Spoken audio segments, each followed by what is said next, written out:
Alright, good afternoon, folks.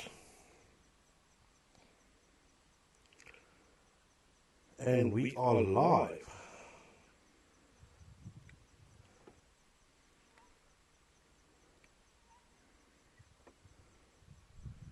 Thanks, Rainy. Yes, I did see that we are now live. Sorry guys, we had some issues due to my technical inability. If you copy a stream key, just make sure you get all the digits right. So, as you can see, it is a nice cloudy afternoon here in Zululand.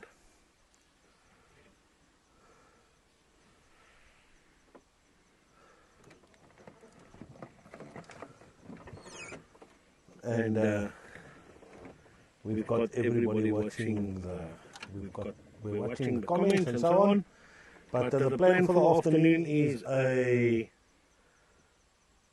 nice little drive just to see what is going on. We haven't been out for a couple of days, as you all know. So let's just go and have a nice drive and see what we can find.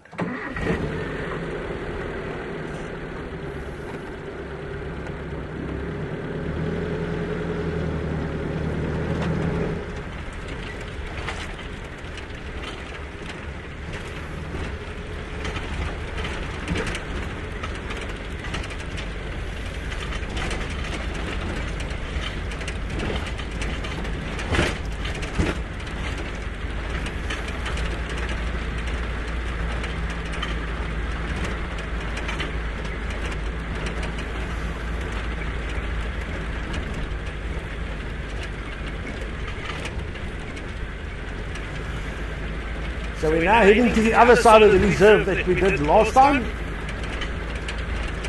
So we are going straight towards the Nkuzi River and go see what's going on there. We had the Ellies moving in the area earlier today.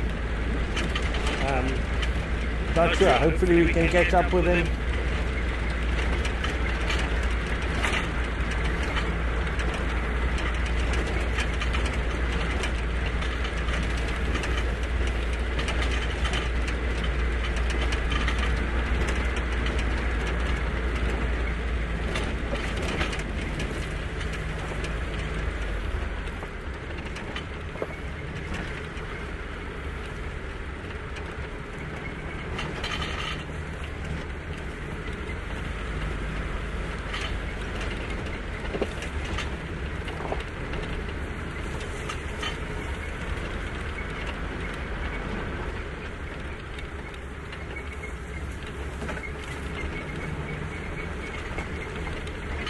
As I said to you guys last night on the TikTok live, now you can see the area is quite dense.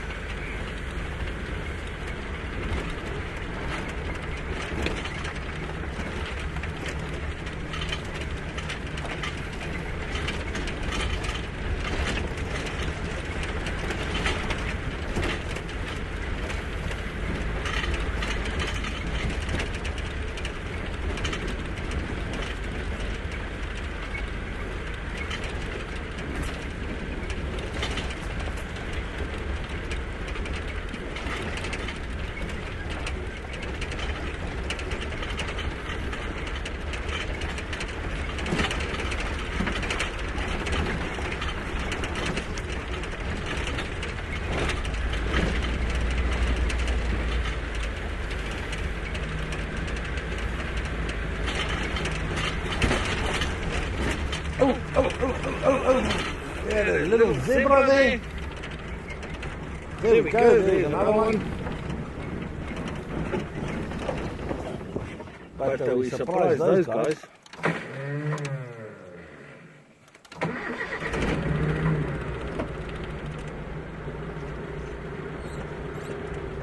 I can see the surprise on their faces.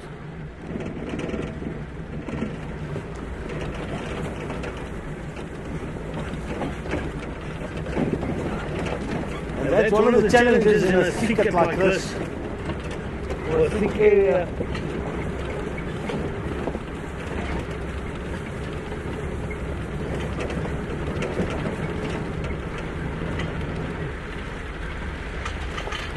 So the zebra we have on the property are virtual zebra or plain zebra.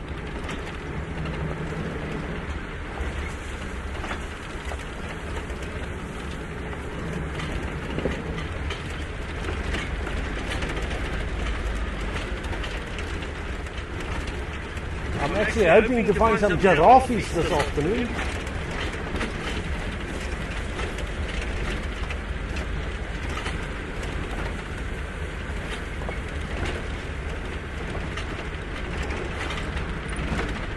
With the current change in their status and all, it would be nice to find them and have a chat about them for a while.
Lots of zebra dung around.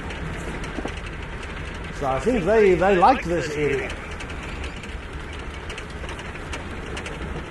It would appear that way.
As you can see, even though the reserve is open for self-drive, yeah, you've got a lot of roads that get overgrown very quickly because we don't have a lot of vehicles driving here.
this is one of the cool things about this reserve, is it's one of the few places where we can actually go game drive and 4x4ing at the same time.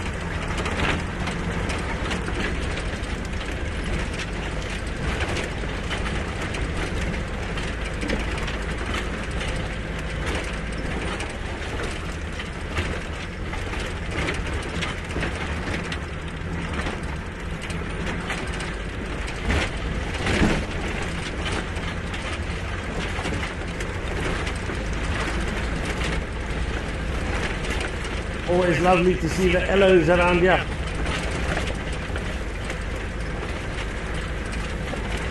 Aloe, obviously a plant with lots of medicinal uses. As we all know, aloe vera soaps, aloe vera cream. Not a gimmick, it really works.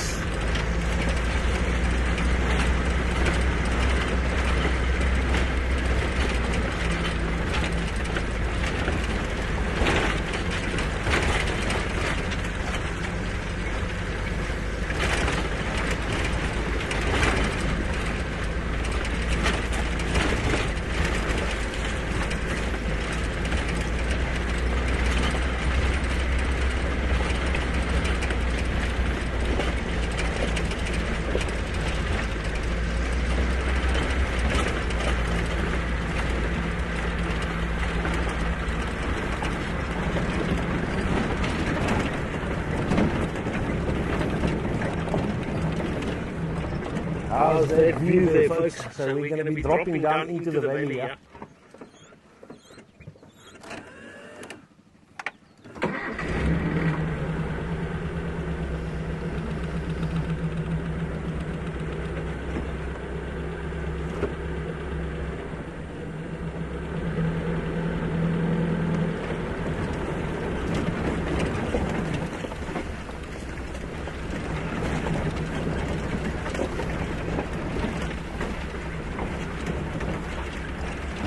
See if we can get you guys a nice view of what's happening in the valley here.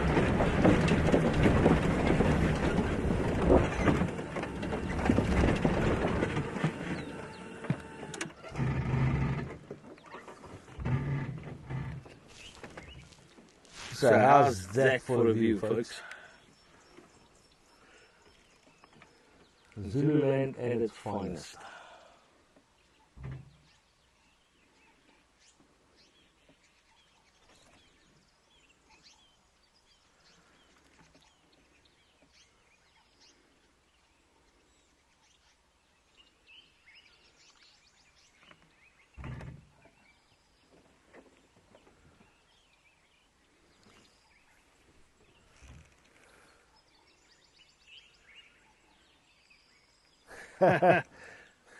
Yeah, I wish I had a cold beverage in the hand, but for me it would be a Coke.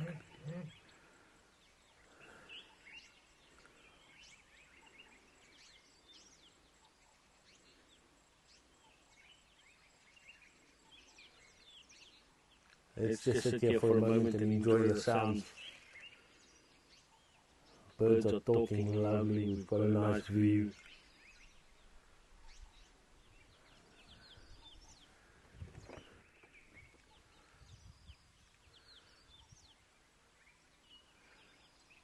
So we've got Tanya in the chat, and we've got Kruger Safari Co, and who's member number 3 watching?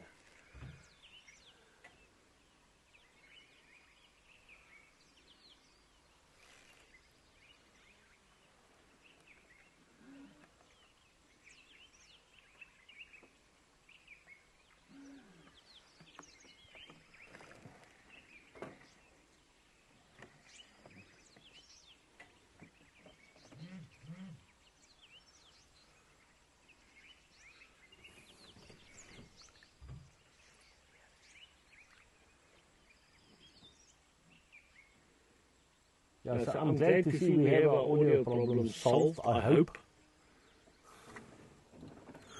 Okay guys, let's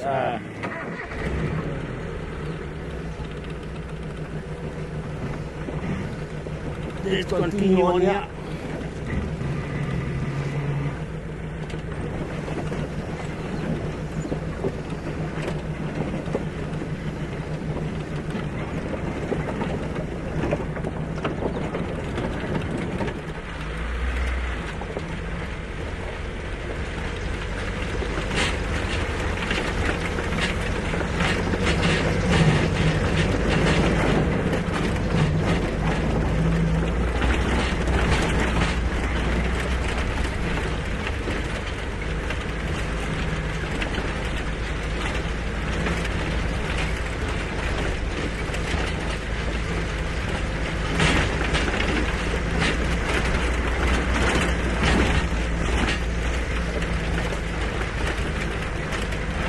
and we might have a slight problem.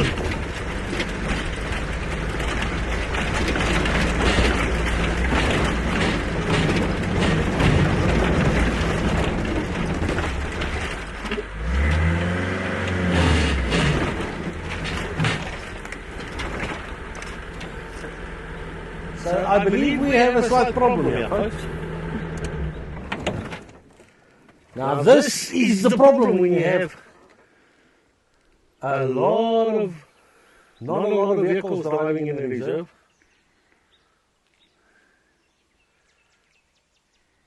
And yeah, this is going to be fun. So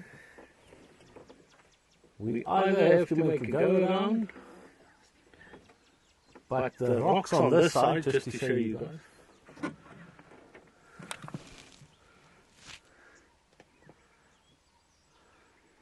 So we've got those massive rocks on that side, and on this side I've got the same problem. So it looks like we're going to have to do a 180.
I think I might have to practice my reversing skills for a while.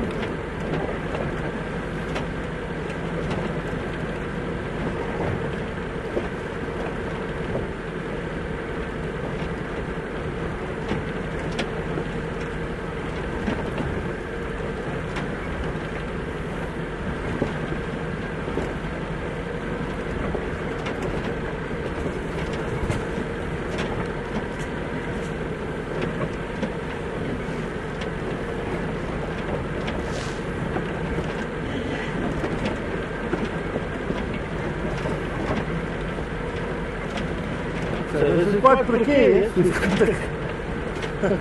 the cliffside on the one side, and we've got the rocky terrain on the other side, and neither one is very forgiving.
And now your space seems to be for like a 340-point turn cricket.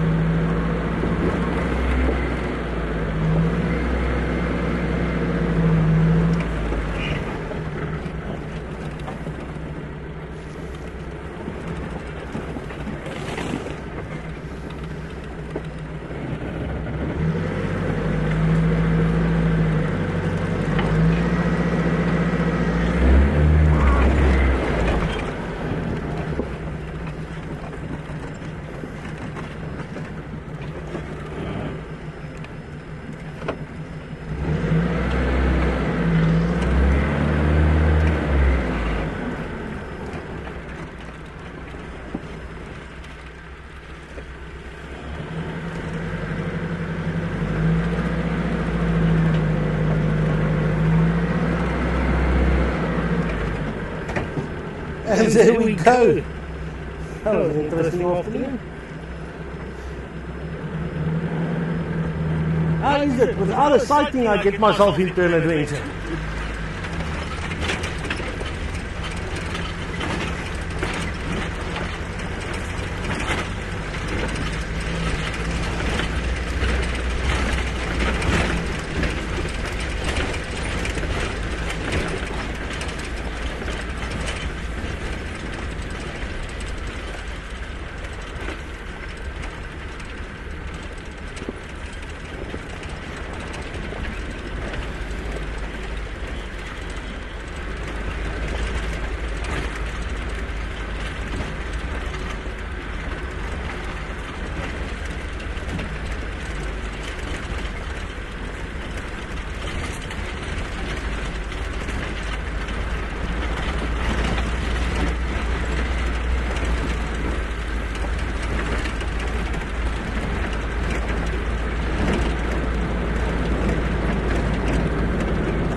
Another zombie adventure!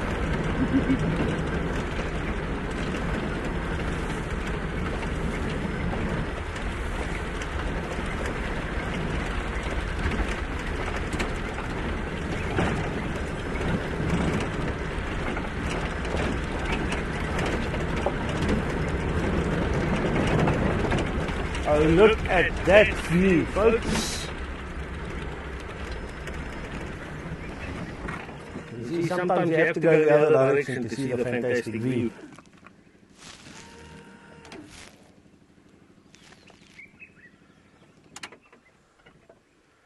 Look at that. The hills and valleys of the Zululand.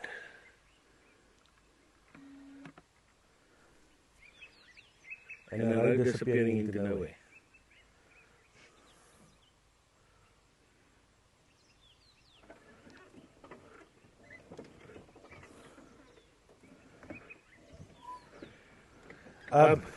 Cruiser Safaricom, I can tell you one thing.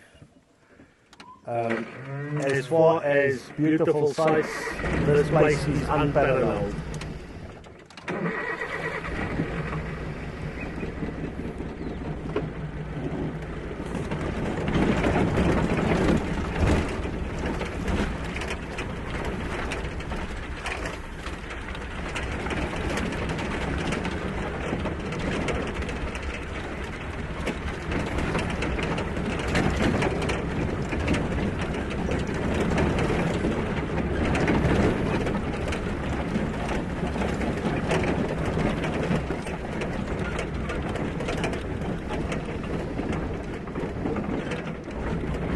Well, the Zululand is predominantly volcanic. So yes, Wayne, it's volcanic and sedimentary rocks. So extrusive, igneous and sedimentary.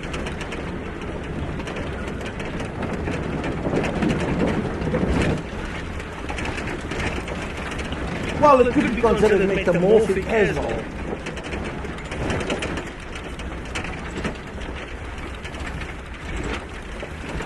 Because sedimentary rock is normally sandstone. This has been compressed by geological work for millions of years, so it's no longer sandstone. It's changed the composition. It's much harder.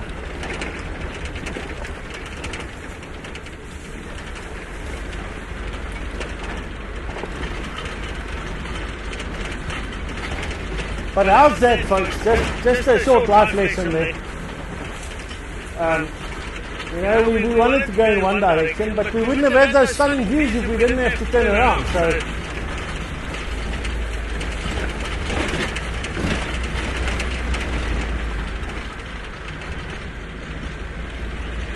always try and find the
So a lot of people would get upset about that, going so far down the road and then having to turn around.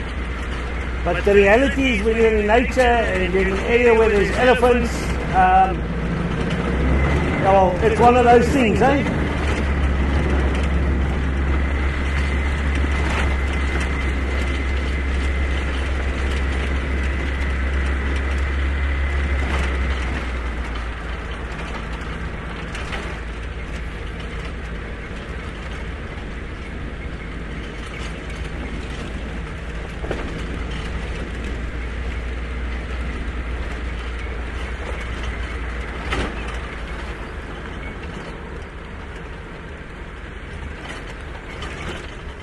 I just want to move slowly because remember this is where we spooked the zebras last time.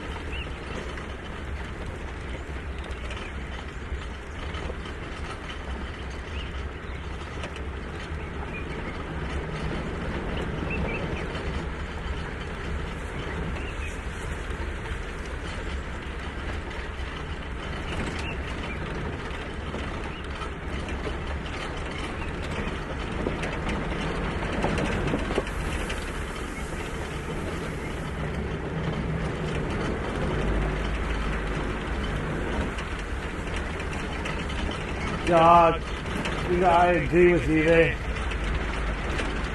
Sometimes you just have to say, wow. But there's quite a few down trees. There's one on our, we're just passing on the left there.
So, okay, so sorry, I can't read the whole comment there.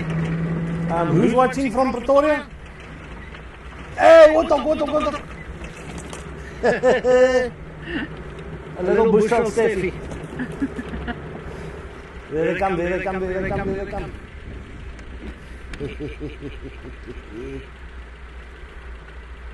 So they got two nicknames. So we either call them bushveld staffies, or if you look closely, their silhouette resembles a white rhino a little bit. So the term bonsai rhino has also been to fly around.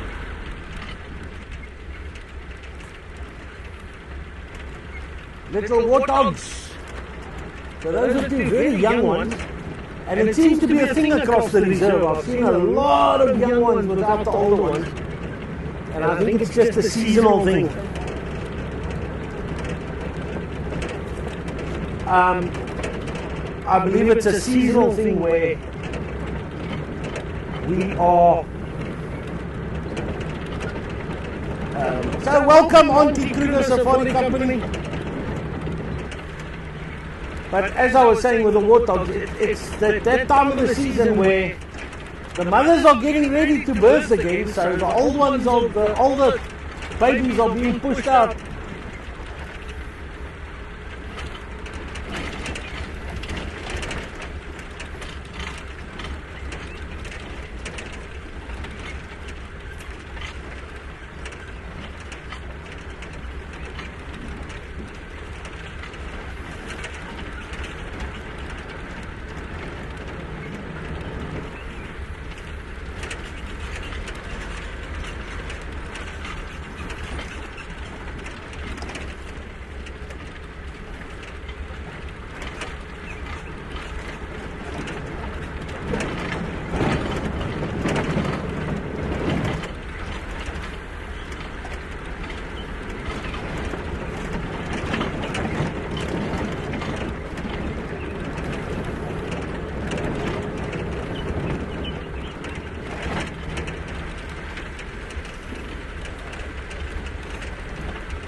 I can tell you one thing, once we've got this thing up and going and we've got an electric vehicle, the scenery is going to be amazing with the quiet that comes with that.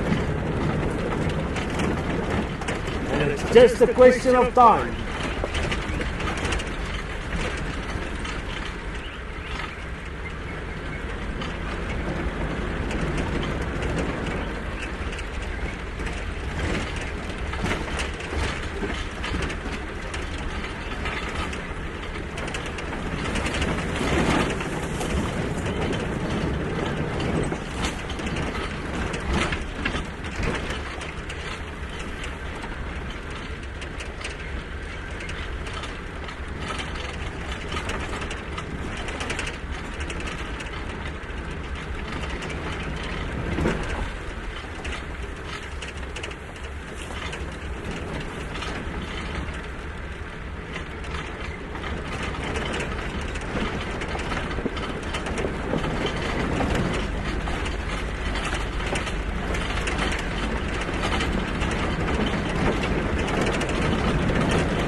So we've got an interesting little fellow there.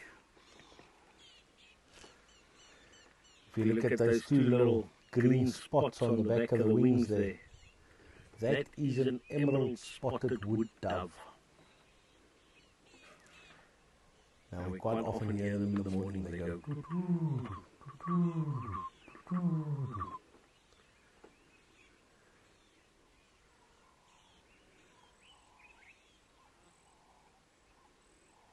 Not that one calling there, that's a Cape turtle dove or a ring-necked dove.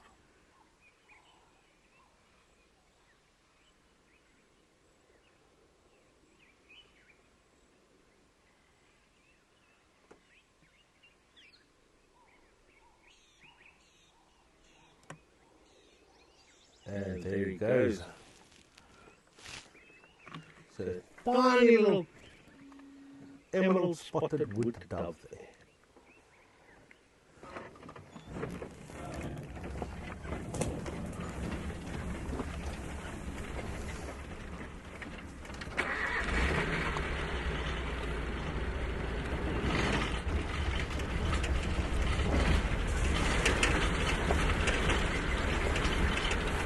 And he's still on the road. Ah, there he goes.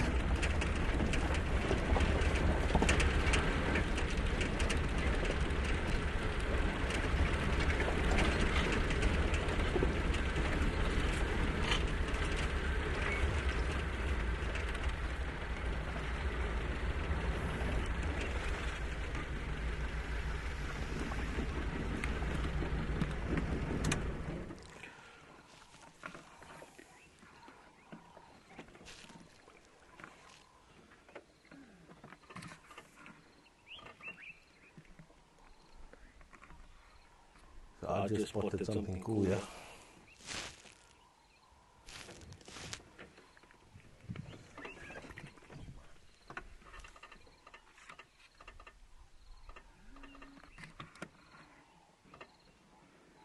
So right next to us is a heilboerboon.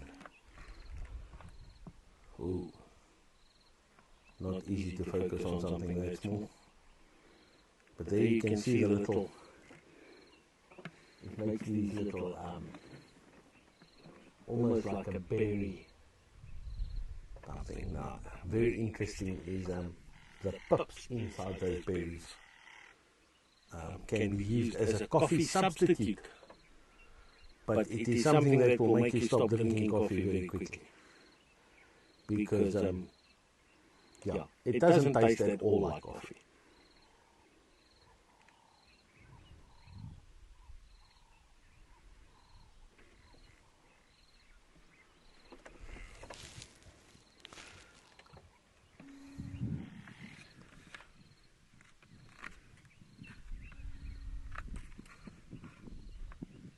Okay, so I wanted to move on, but Tanya says she's got another view, another.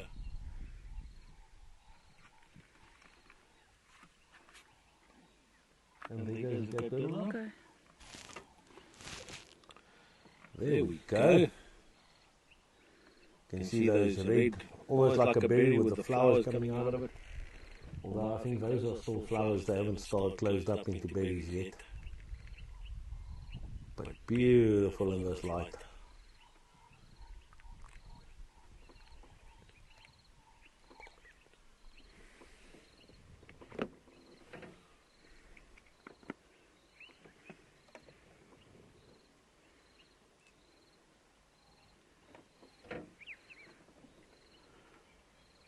It's a heilboerboon.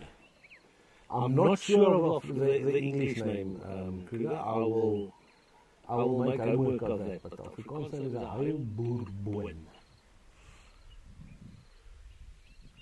In other words, a crying farmer bean, if we do the direct translation thing. But then again, direct translations don't work too lekker, because direct translation of a warthog is a shallow pig. So, yeah.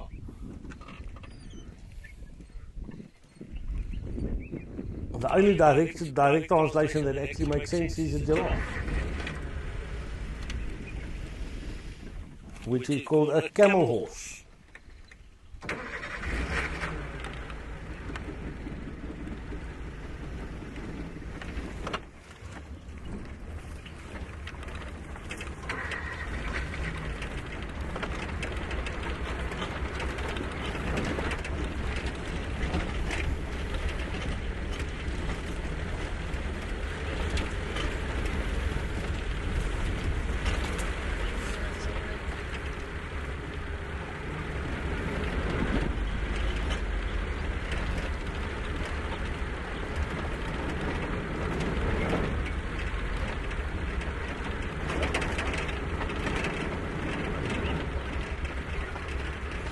Boerbean.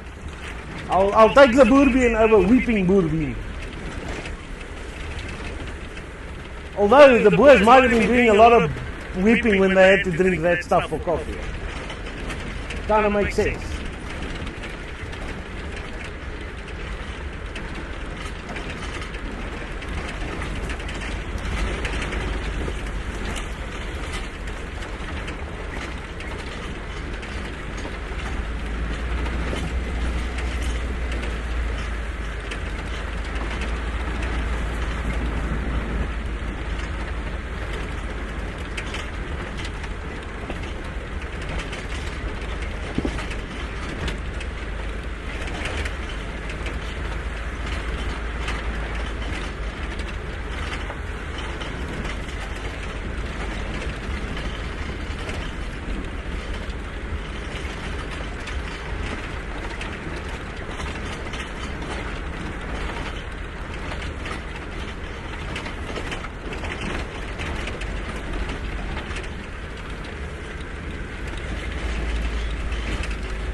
So guys, over the next couple of days I'm going to be creating a new email address where you guys can send your questions and topics you would like to have discussed. And that way, in these sections of the drives where we're not seeing much, we can answer those questions and address those things.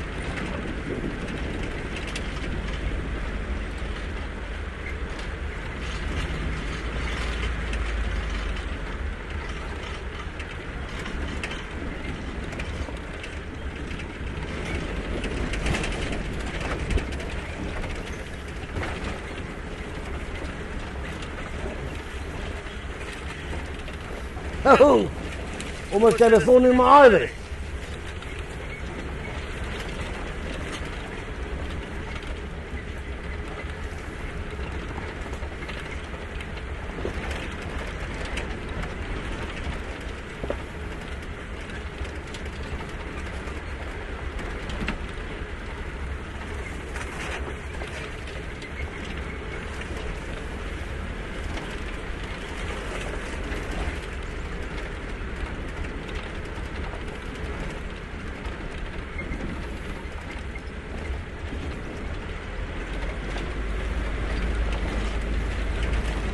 Oh, look at that, I'll do that weeping boerbean in front there. Yes, see how many flowers that's got going.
So guys, keep in mind, for this first couple of lives that we're doing, I'm not chasing sightings.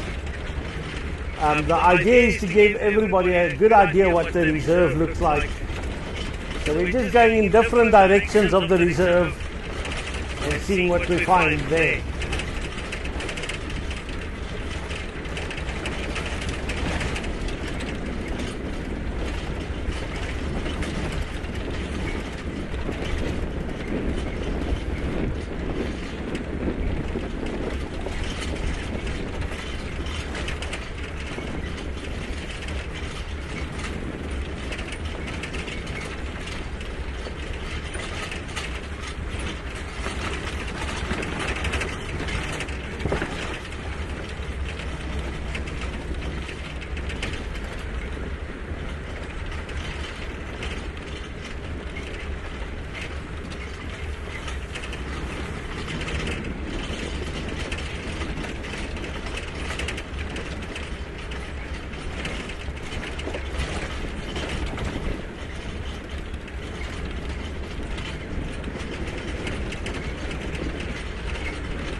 I can tell you guys one thing, this is the dry season, but once we hit the wet season, this is going to be one green paradise.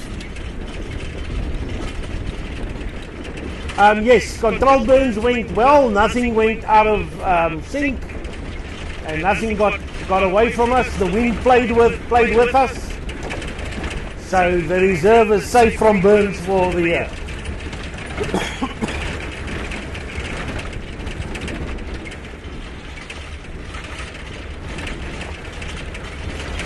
And that's a very good question you asked there, because as you can imagine, with thickets like this, burn control is very, very important.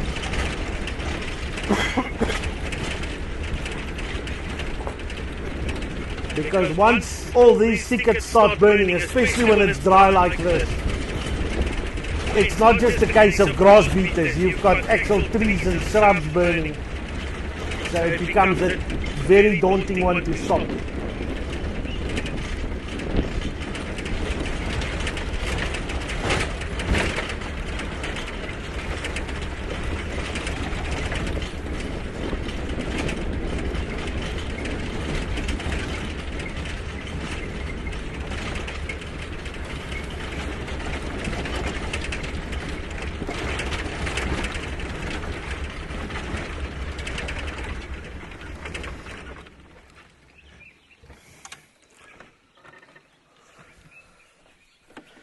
So I just want to get a better view there, but they're on our right hand side.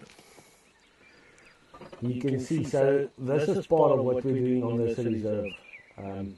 This is obviously a trough for grazing animals. So a large part of Zululand used to be cattle farms. And this is part of the rewilding process. It's amazing to see that a place where a couple of decades ago it was just cattle, we now have wild animals running around.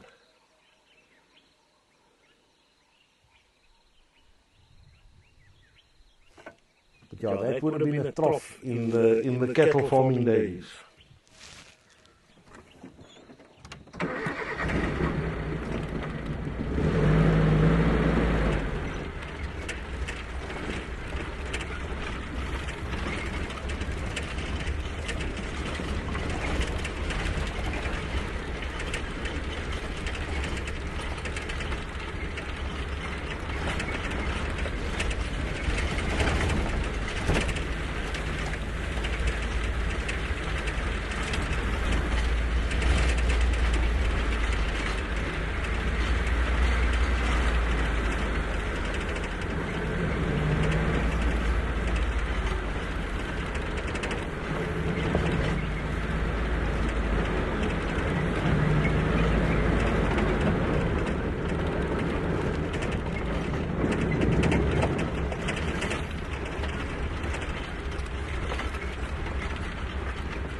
Some elephant poop in the road there.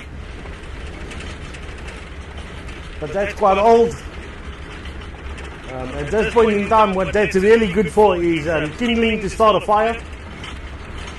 And also, if you chuck a big ball of that on your fire and you're willing to deal with the smoke, it's good for keeping the mozzies away.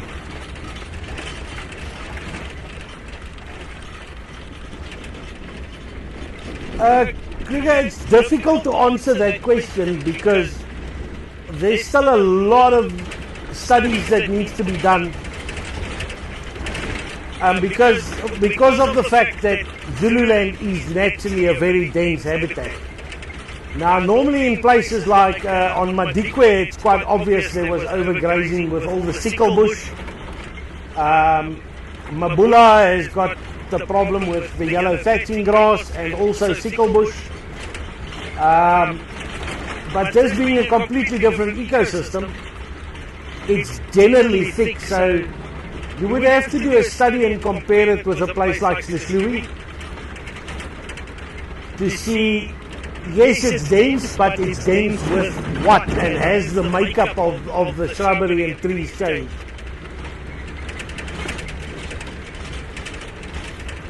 But at this point in time, I can honestly tell you that the biggest concern for us at the moment is Lantana camara.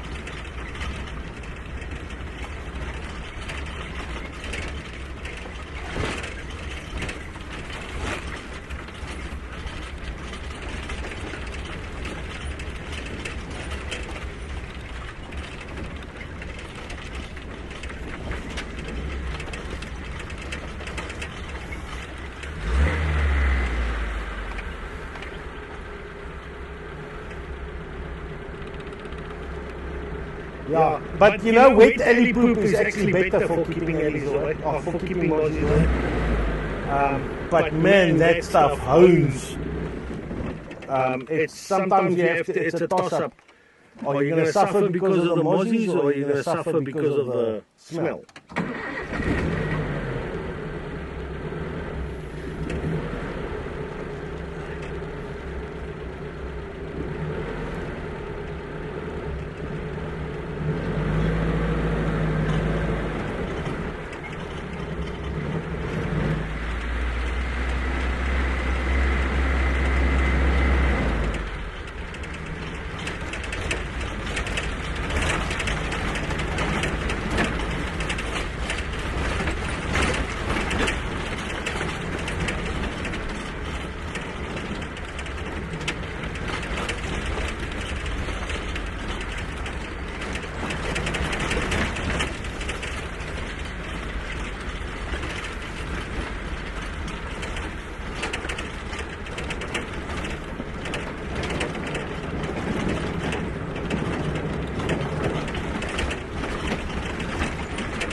Yes, the Lantana camara is a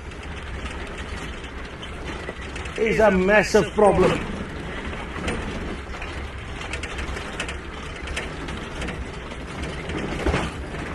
Well, actually, there's a more explanatory video on the YouTube channel, because that's one of the reasons why funding is always a problem in conservation. Because once you've got an invasive species like that, it's not a 1 year get 100,000, get 1,000 people and take it all out. It's a multi-decade program to get rid of those.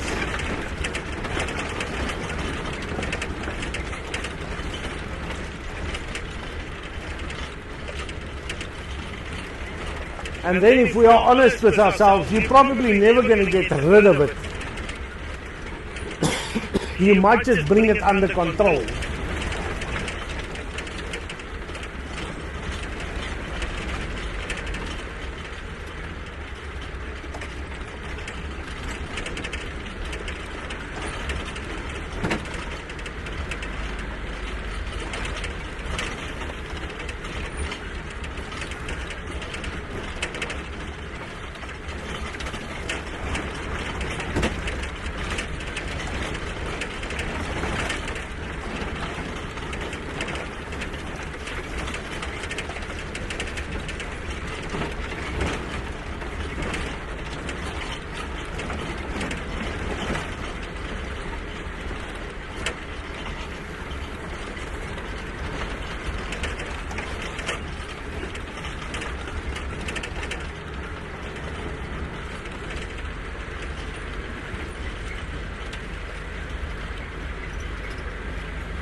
let's see if we can. So far, this side of the reserve, I don't see too much lantana. But let's see if we can find one to show you guys what we are actually talking about. And it's horrific to think that the whole lantana problem in South Africa stems from a couple of families in Cape Town in the 1800s who imported the plants to put in their gardens because they liked the little flowers.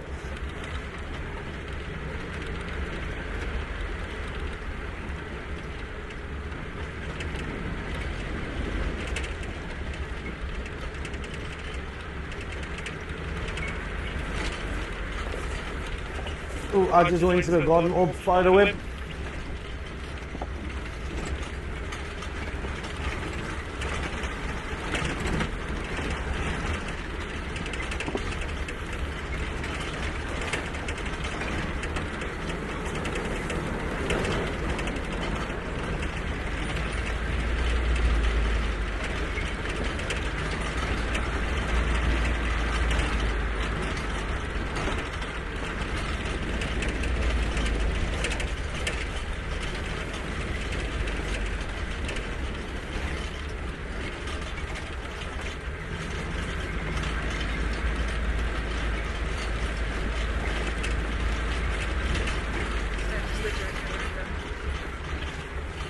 Yeah, although the jacarandas were a bit, is a bit of a funny thing. I always laugh about these because people always refer to Pretoria as the jacaranda city, and they've got jacaranda FM and everything is jacarandas in Pretoria. But there's actually, if you count the trees individually, there's more jacarandas in Johannesburg than there are in Pretoria. So the area around Norwood, around the Johannesburg Zoological Gardens, if you drive past there on the M1 and you look down, that is actually considered the largest man-made forest in the southern hemisphere. And most of it is jacarandas.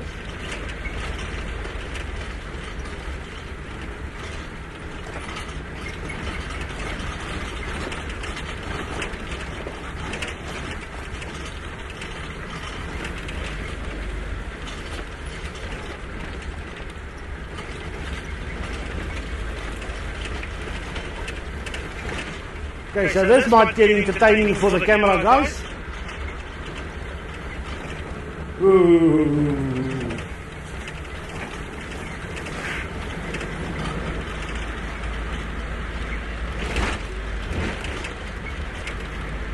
So you guys must give us some feedback. What do you guys think of the camera placement high up on the roof?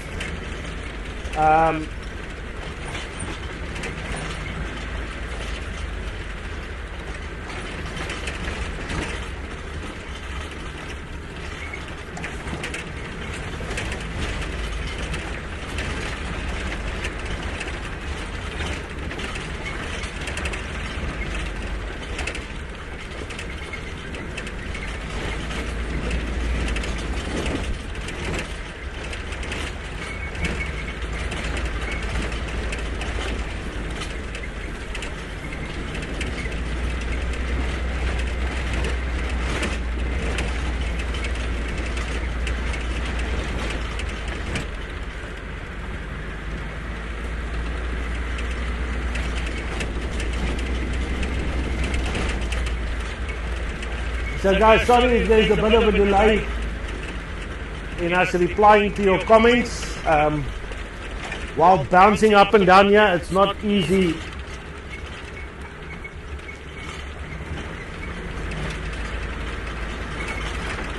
It's not easy to always read the comments.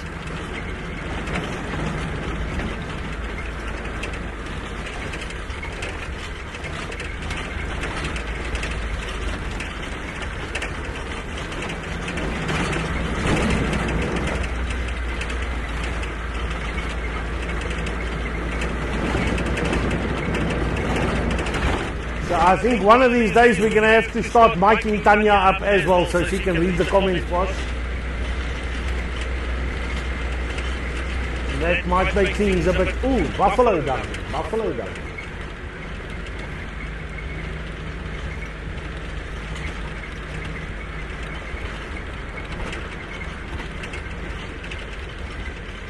Got lots of sign of buffalo around here.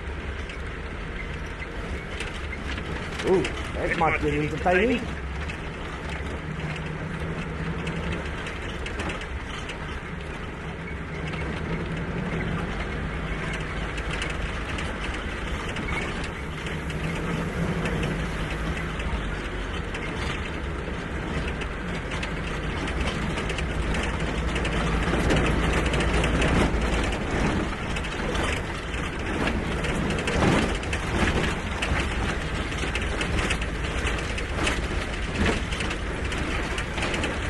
Well, obviously the buffaloes came through here while it was wet, because I'm driving through every hoof print.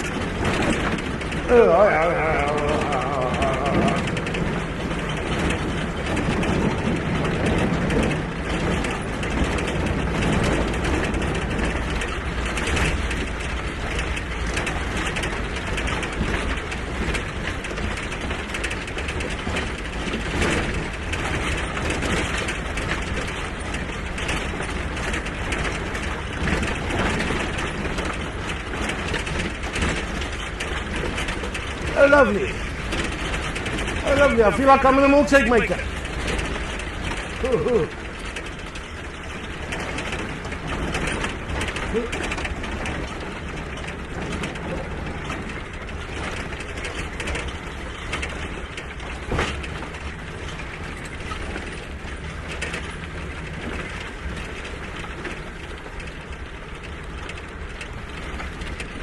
So we are now approaching the fence line of the reserve. We're going to be following the fence line for a while.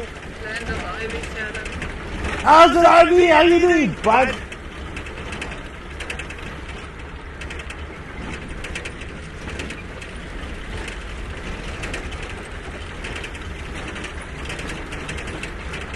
So we're just going to follow the fence line for a while and hopefully we can get into a bit more open area. I've had about enough of bouncing up and down for one afternoon.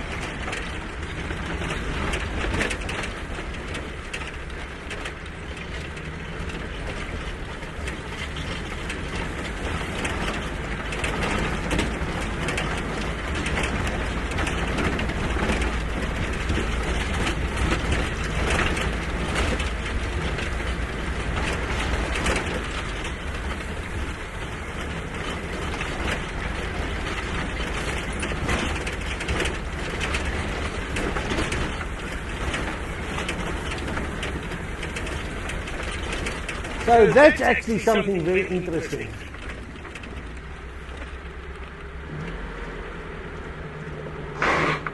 Oh.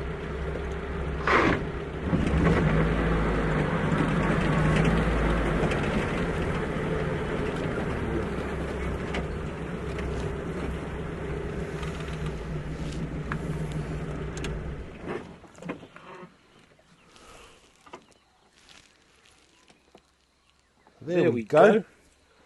So this tree here, it looks like a old wood, but it could also be a marula. It's difficult to say because it's slowly dying. And the reason why it's dying is it's actually quite interesting. It's just underneath the bark of a tree. Going well, Ivy. But just under the bark of a tree are two substitute fibers we call the xylem and the phloem. Now the xylem and the phloem is responsible for taking water and nutrients from the roots up to the rest of the tree, and then once the photosynthesis takes place in the leaves, it brings the sugars back down to the roots. Now in a case like this, when the elephants get naughty, and they remove the xylem and the phloem around the entire base of the tree, that's basically a death sentence for the tree. This tree will now die, and will just rot here in place. You can see, if we zoom in a little bit, there's already little pock marks where the termites have started taking hold. But yeah, so species that do that quite often is, and that's a cow on the other side of the fence.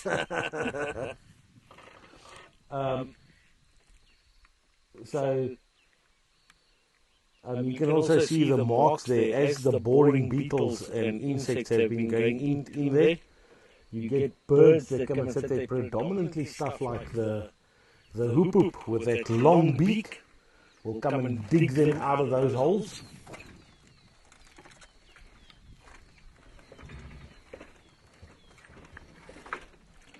And then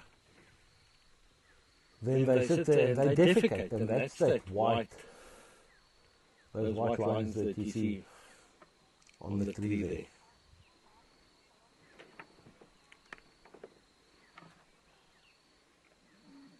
But yeah, that tree has come to the end of its life, thanks to the elephants ring-barking it. Now, elephants is responsible for that, and another species that can also kill a tree that way is a porcupine. Porcupines can, if you've got too many porcupines in the area, man, they can wreak havoc among the trees.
Wayne, that is a good characterization. They after the xylem and the phloem because it contains the nutrients, but they eat the entire thing because their digestive system can handle it. So that's the emphasis for them to do that. But at the end of the day, they consume the entire bark.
Ooh, what's happening over there?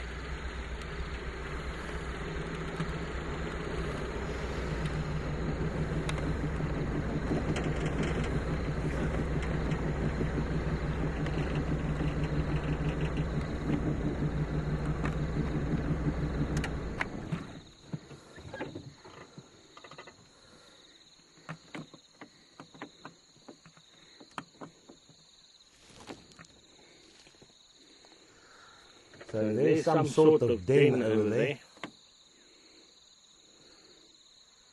You can see that burrow going in there. And it would make sense. It's a nice open area. I would venture to say it's warthogs, because warthogs back into their dens or into their burrows. And if you're lying there looking out, it's a nice open area where you can see a lot. So you won't be surprised by any predators and so on.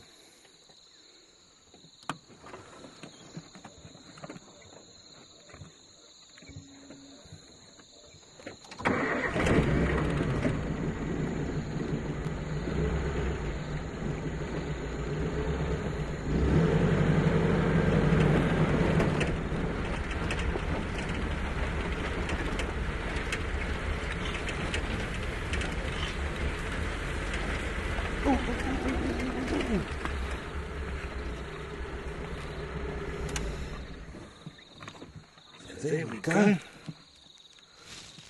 We've got some pajama donkeys.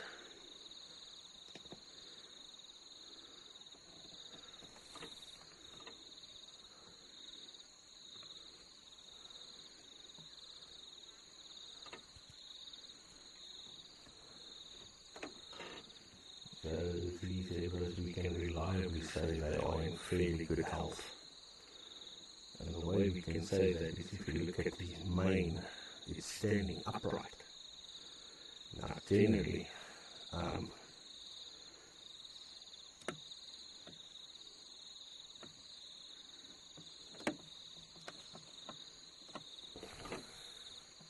a zebra's mane stays upright because of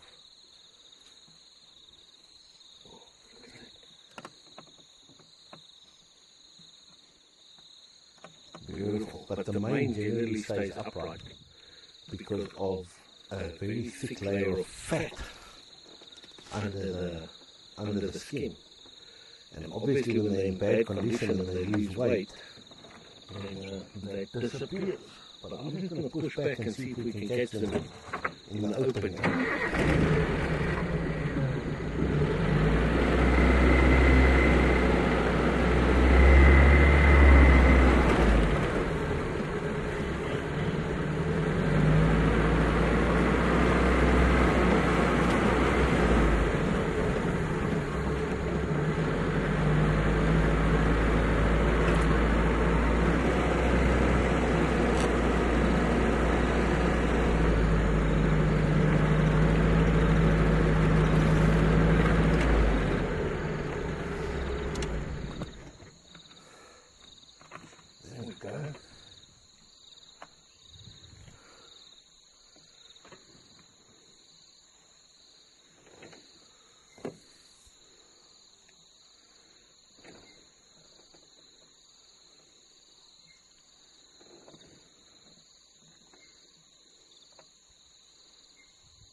Now that is an interesting behavior.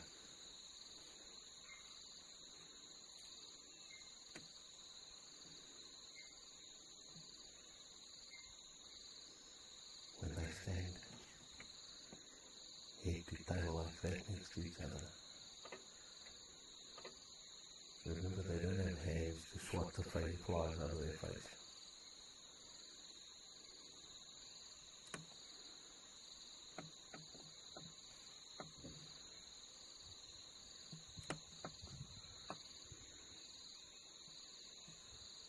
There we go, he left the parcel for us. Nice way to tell us what you think about us.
I'm just going to make a quick turn here so that we can show you guys.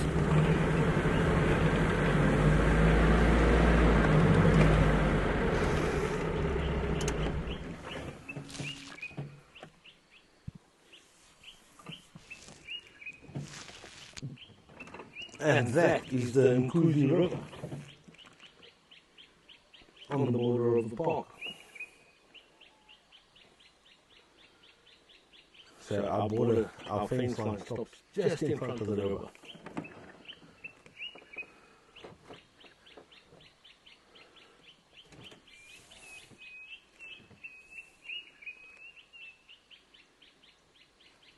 Lots of tambotis going here.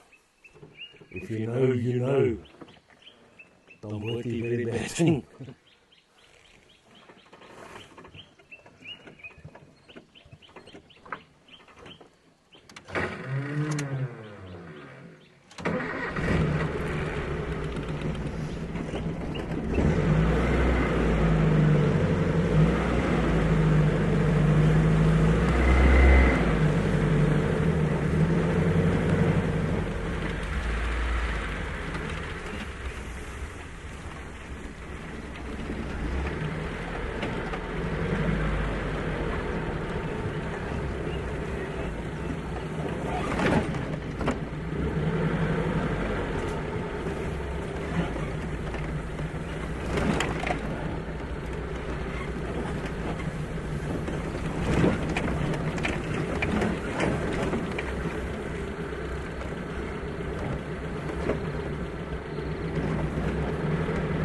So this is going to be interesting.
And then we surprised the two pen copies.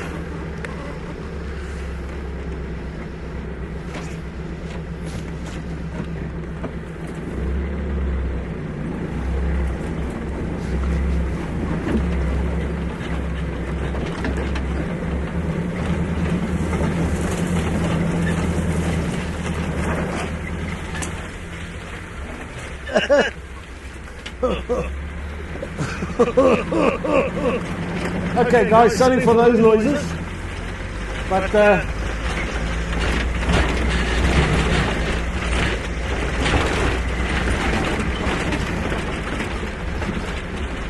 I just got myself stabbed by a sweet thorn branch that managed to get in between my back and the seat.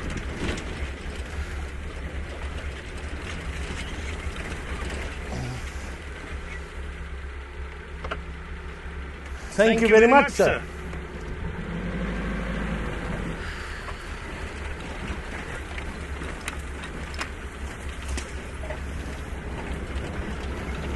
Well, honestly, like I said, we are exploring the reserve, and I'll be 100% open and honest.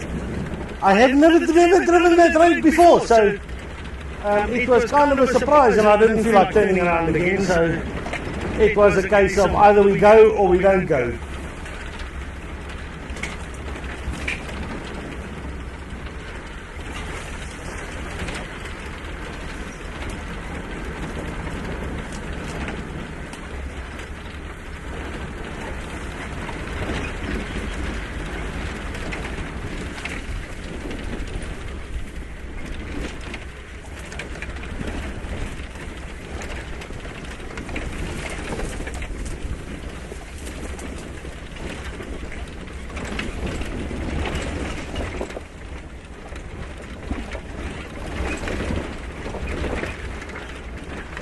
But at least now we know what the Kalahari Ferrari can do.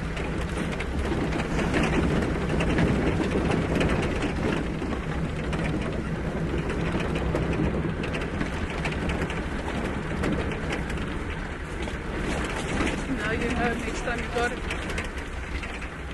Hey? Look at Safari, say now you know next time you got it. Yeah, next time we don't go there. It's as simple as that.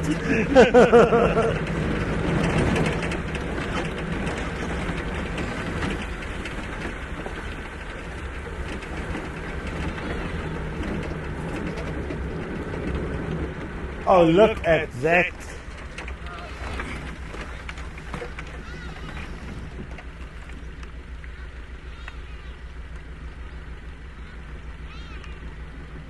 Look at that view. I just want to get a bit forward.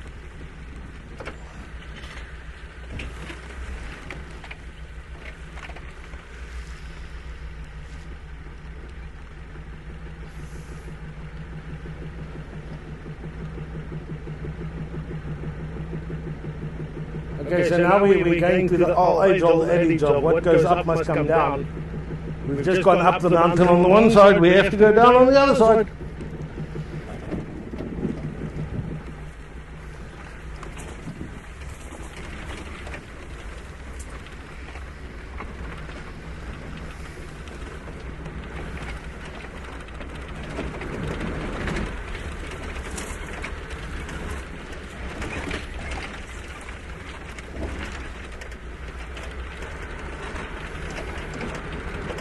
But that's nothing that first gear low range, no brakes can't handle. Although, this is going to be entertaining.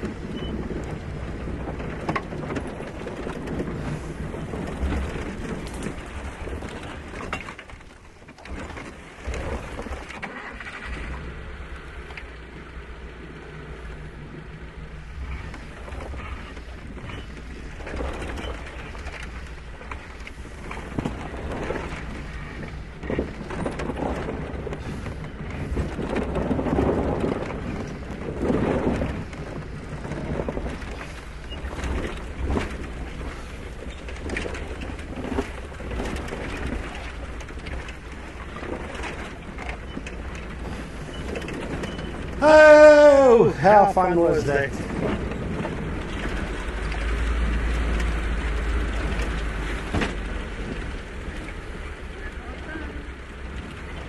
One more.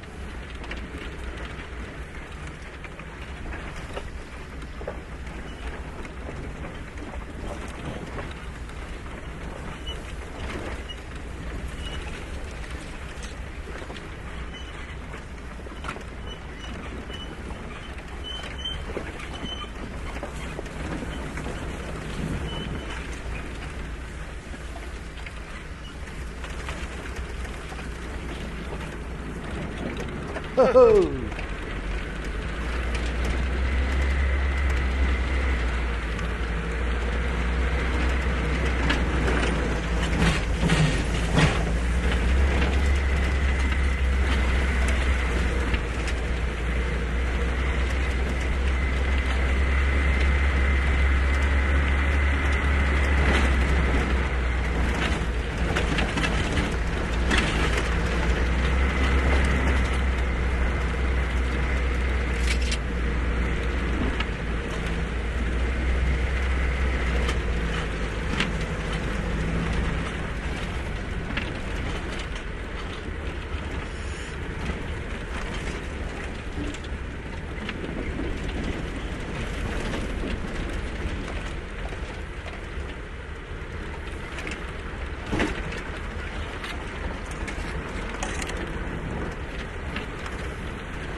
Sorry guys, I'm just giggling here. This was actually great fun, that 4x4 section.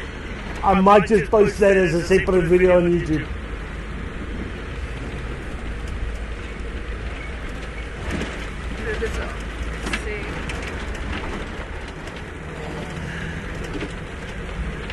Thanks, Wayne.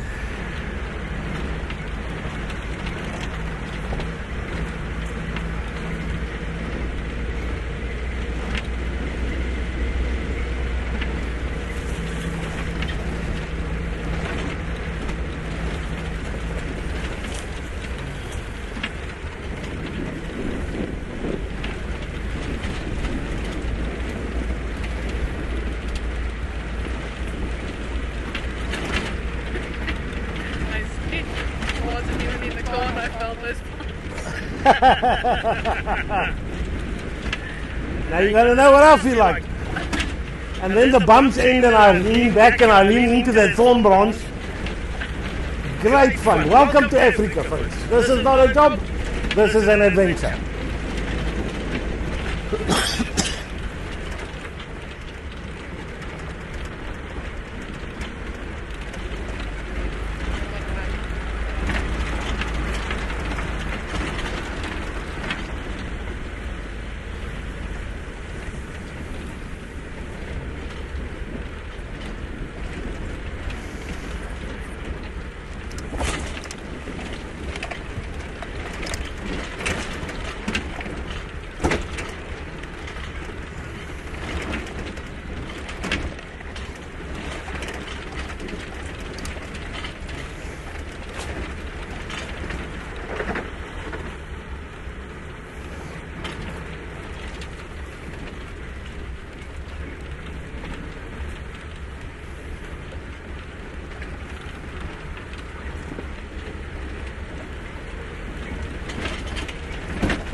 Right guys, so if I don't, we've just temporarily lost the screen that we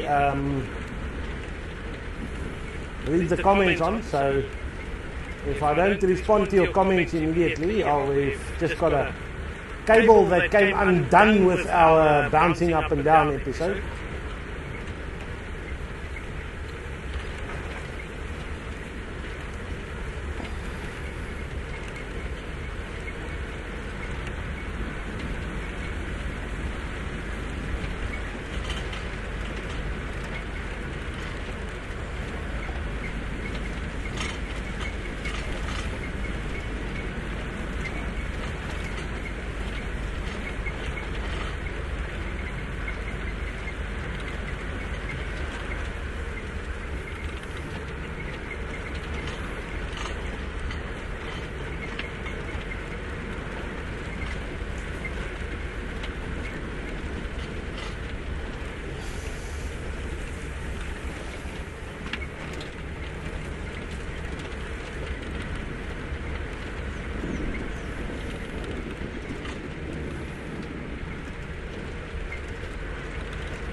So I think it's going to be story time soon.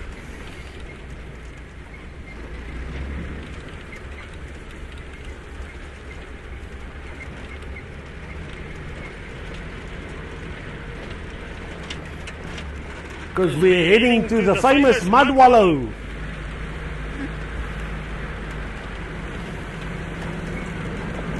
When I get to the mud wallow, I'll tell you guys the story.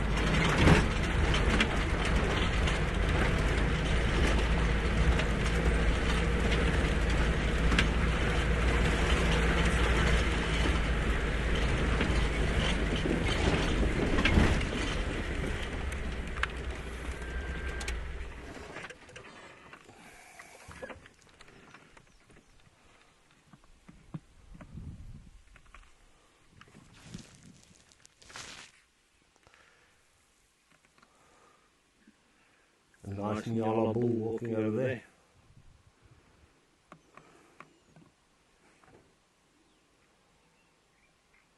But we were a bit slow there.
So right up ahead there, I'll go park right so we can see it on the camera.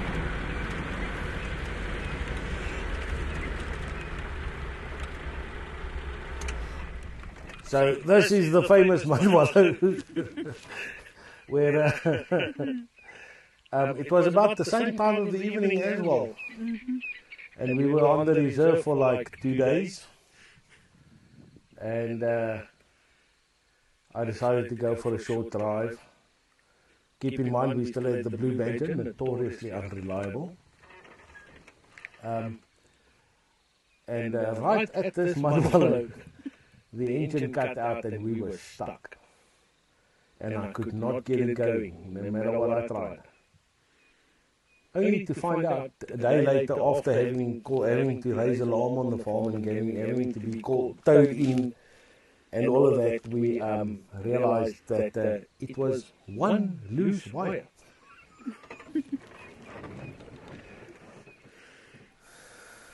So one of those magical moments.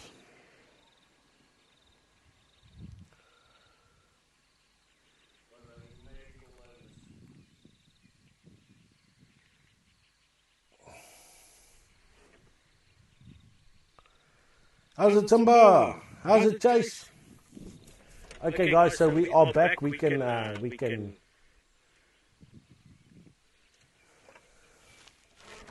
read the comments again.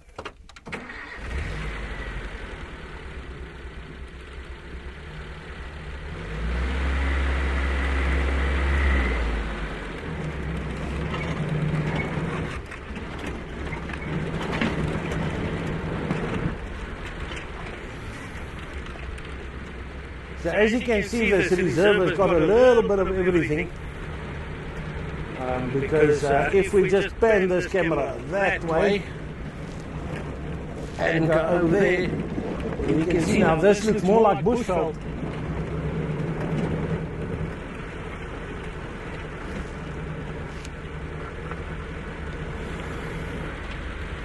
So this is more open plains.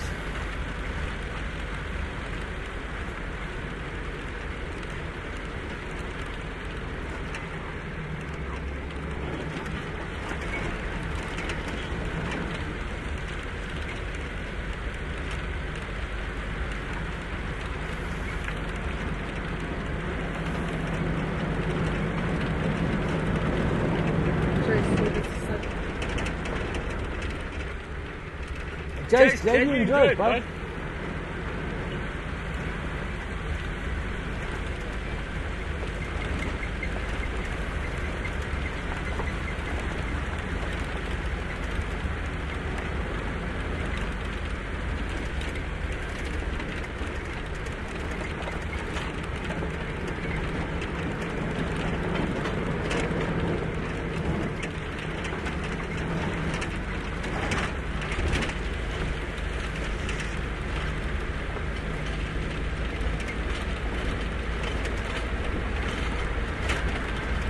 So I think with it being Friday, I think we might give the morning a bash on Sunday morning.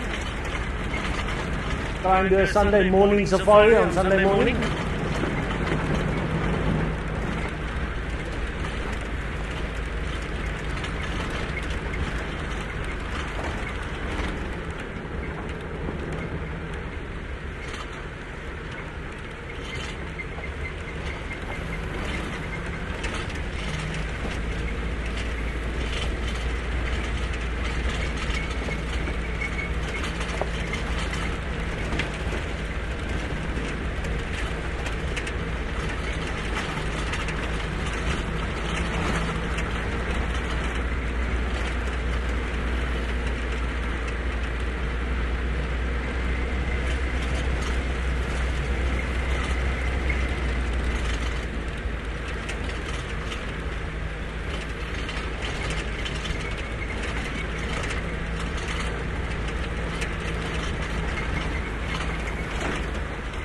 'cause we are losing daylight quickly, so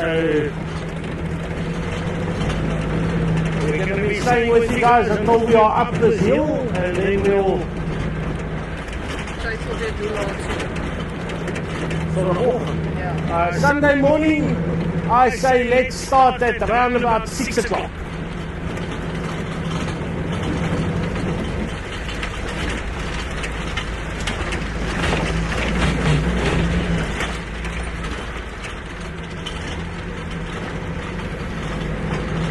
South African time. I forget we've got, this goes out to the whole world, so I have to specify that.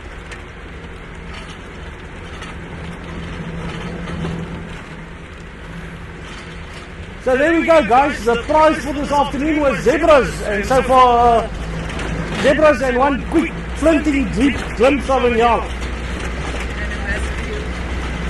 And some awesome 4x4 driving.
Cool, man. See you on Sunday morning, Jace.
Yeah, Wayne, hopefully we can, as we stop exploring. So the idea of this afternoon was to show you guys a bit more of the reserve. Not really so much to find sightings.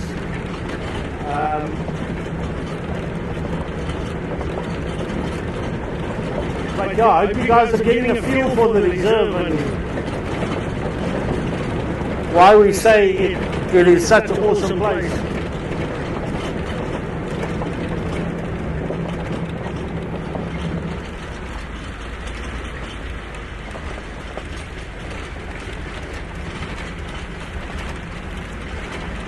So all my driving skills got tested today, my reversing skills, my 4x4 skills. And I think I deserve my license after today.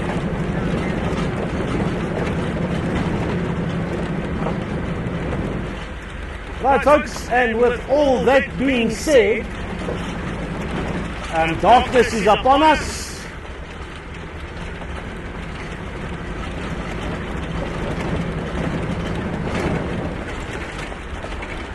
What is dust?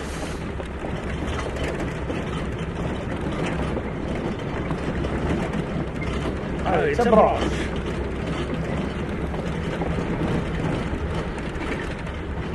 It's a branch that I saw moving.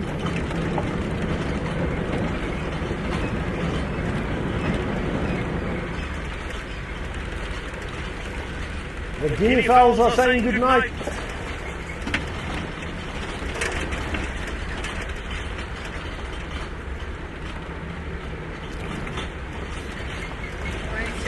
Love it. I've always loved the sightings. Sometimes I just sit in the office and in the bush. Well, Wayne, I'm glad we could make your day a little bit better.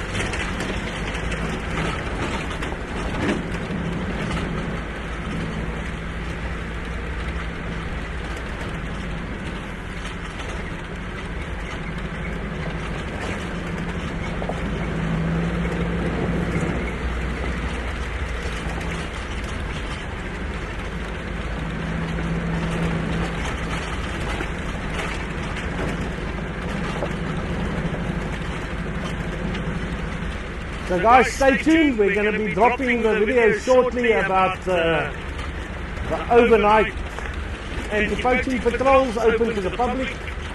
So you guys can get a bit more of an idea of what's happening with anti-poaching and what these guys are doing.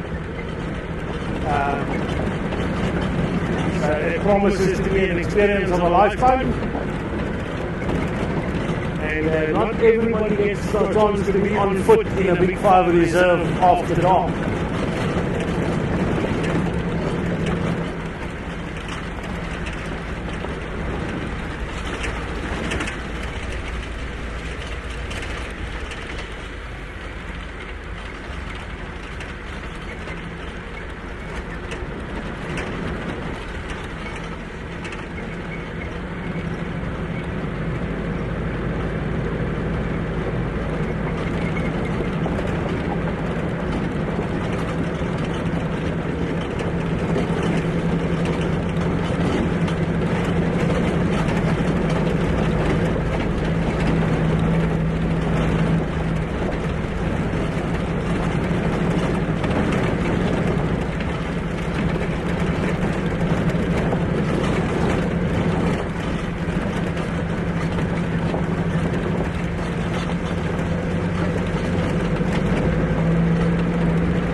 even a fighting at night job tonight. That's not fun.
Alright guys, and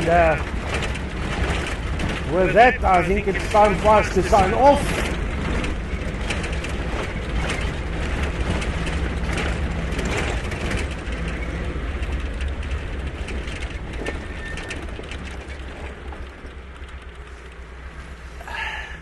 We bid you a fantastic evening, and we'll see you on Sunday morning.